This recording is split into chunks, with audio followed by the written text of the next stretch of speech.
வேண்டும் என்று இந்த அரங்கை அமைத்திருக்கிறார்கள். கிட்டத்தட்ட 70 கிலோமீட்டர் நீளத்தை கொண்டது முல்லைத்தீவுடைய கடற்கரை.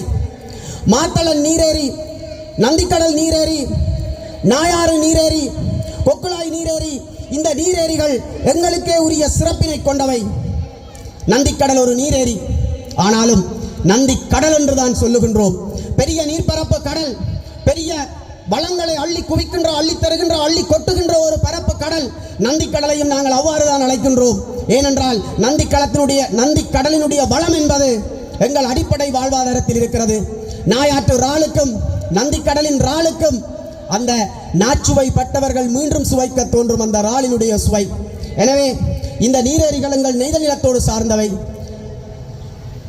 பாலை எங்களிடம் இல்லை, முல்லை எங்களுடைய முல்லைத்தீவிலேயே முல்லை என்பது இருக்கிறது. காடு சார்ந்த இடமும் முல்லை எனப்படும். காட்டுக்குள் இருந்துதான் மனித நாகரிகம் தோற்றம் பெற்றிருக்கிறது. அந்த மனித நாகரிகம் இன்றும் கூட நழுவாமல் வலுவாமல் நாங்கள் காட்டோடு வாழுகிறோம். காடு ஒரு காலத்தில் எங்கள் உயிர்கள், பல்லாயிரம் உயிர்களை காப்பாற்றியது ஒரு வீடு.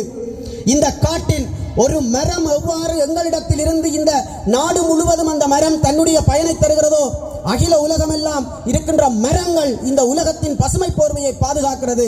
எங்களுடைய முல்லைத்தீவில் உள்ள அநேகமான காடுகள் எங்களது வளங்கள். இலங்கையிலே அதிகூடிய காடுகளை கொண்ட மாவட்டங்களில் நாங்களும் ஒருவர். எங்களுடைய மாவட்டத்தில் அதிகமான காடுகள் இருக்கிறது என்று சொல்லுகிறார்கள்.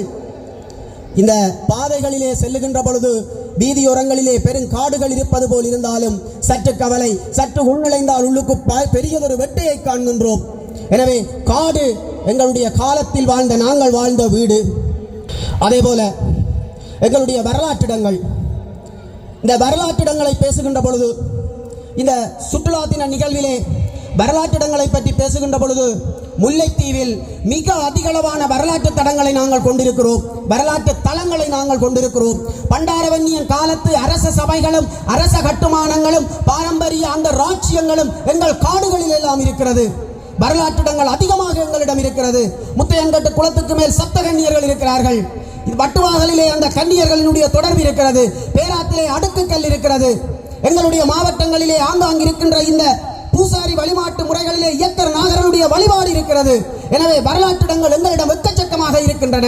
ஆனால் அரசும் சரி, கடந்த கால நிழல் அரசும் சரி, இந்த வரலாற்றிடங்களை அடையாளப்படுத்தவோ அல்லது அதை எங்களிடம் திறந்து விடவோ தயாராக இல்லை. எல்லாம் அது காட்டுக்குள் பொதிந்திருக்கின்றன.